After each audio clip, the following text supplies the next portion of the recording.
Dans un monde de plus en plus numérique, les cybermenaces prennent de l'ampleur et aucune entreprise n'est à l'abri, pas même celle du secteur automobile ou les marchands de pneus.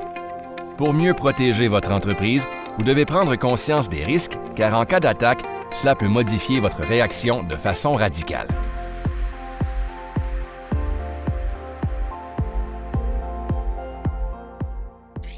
Les incidents de cybersécurité. Que faire si l'on est victime d'un rançongiciel? Selon les experts en cybersécurité des assurances Federated, certaines mesures pourraient vous aider à maîtriser la situation et à limiter les dégâts si un incident de cybersécurité survenait. Si vous faites l'objet d'une attaque par rançongiciel, ne paniquez pas. La priorité est de repousser l'intrus hors de vos systèmes le plus vite possible et de supprimer tout maliciel installé sur vos ordinateurs, dans vos systèmes informatiques ou sur l'équipement que vous utilisez, par exemple pour faire l'entretien des véhicules. Vous pourrez ensuite concentrer vos efforts sur le rétablissement de vos activités à partir de vos copies de sauvegarde ou d'autres solutions de rechange. Étape 1. Dotez-vous d'un plan d'intervention. La première étape en cas de cyberattaque est d'établir un plan que vous aurez établi au préalable et de le suivre. Le plan doit indiquer qui appeler et vers quel partenaire ou expert se tourner et énumérer vos actifs et vos systèmes. Prenez soin de préciser quels sont les systèmes essentiels à rétablir en priorité. Votre plan contribuera à orienter votre stratégie d'intervention pour agir rapidement. Étape 2. Mobilisez votre équipe d'intervention. Mobilisez dès que possible les experts désignés dans votre plan d'intervention.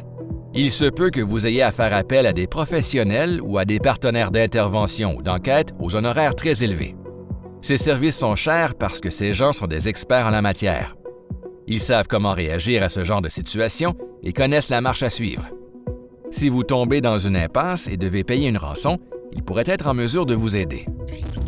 Étape 3. Préparez-vous à communiquer. Un cyberincident pourrait avoir des répercussions importantes sur votre réputation. Après avoir consulté vos partenaires d'intervention à propos de votre stratégie de communication et du message à diffuser, il est important de rassurer vos employés, vos clients et les autres parties prenantes en les informant que vous prenez des mesures pour résoudre le problème. Tenez-les au courant de la situation et dites-leur que vous disposez d'un soutien technique approprié. Assurez-vous d'établir des attentes claires en ce qui concerne tout retard de service et de définir les répercussions que l'incident pourrait avoir sur d'autres parties prenantes. Il est recommandé de faire preuve d'honnêteté et d'ouverture et de répondre rapidement à vos clients. Ne dites rien que vous pourriez devoir contredire plus tard. Vous devez inspirer crédibilité et confiance aux destinataires de vos communications. Étape 4. Endiguer la crise. L'une des étapes clés de l'intervention est de mettre fin à la progression de la manœuvre malveillante le plus rapidement possible. Vous devez isoler le pirate afin qu'il ne puisse plus continuer à propager son maliciel dans d'autres systèmes. Repérez le problème et isolez-le en débranchant les ordinateurs, l'équipement de diagnostic et d'entretien infecté. Vos partenaires de la sécurité peuvent aussi vous aider à bloquer le trafic du réseau en partance et en provenance de l'équipement en question. Étape 5. Éteignez les systèmes.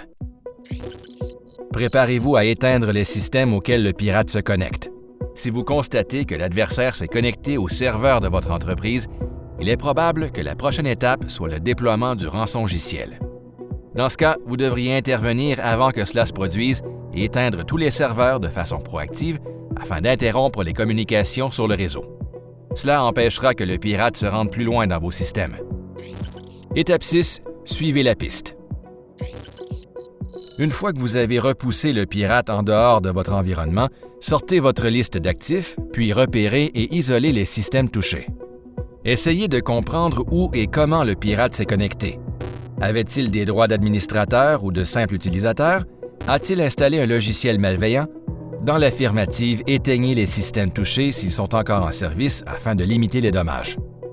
Vos partenaires d'enquête pourront mener un examen approfondi et vous aider dans ce processus. Étape 7. Établissez la priorité de rétablissement des systèmes. Il est important de savoir quel système joue le rôle le plus crucial dans votre entreprise afin de les rétablir en premier lieu. À ce point, vous devriez envisager de rétablir les systèmes à partir de vos copies de sauvegarde. Récupérez vos copies les plus récentes. Idéalement, celles-ci se trouvent en dehors de vos installations et ne sont pas elles-mêmes compromises. Étape 8. Changez les mots de passe. Si un pirate s'est connecté à votre réseau et a réussi à obtenir un accès d'administrateur, il a probablement déjà volé tous vos mots de passe. C'est pourquoi vous devez tenir pour acquis que tous les comptes dans votre environnement sont compromis. Dans une telle situation, les experts recommandent de réinitialiser tous les mots de passe à l'échelle de l'entreprise. Profitez de l'occasion pour renforcer la solidité des mots de passe. Appliquez des règles de complexité, comme la combinaison de lettres majuscules et minuscules, l'exigence de chiffres et de caractères spéciaux et une longueur d'au moins 14 caractères pour tous les utilisateurs. Les mots de passe d'administrateurs doivent être encore plus complexes. Profitez-en également pour instaurer l'authentification multifacteur si ce n'est pas déjà fait. Nous pouvons vous aider à protéger votre entreprise. Si vous êtes client des assurances Federated, communiquez avec votre agent en assurance de dommages.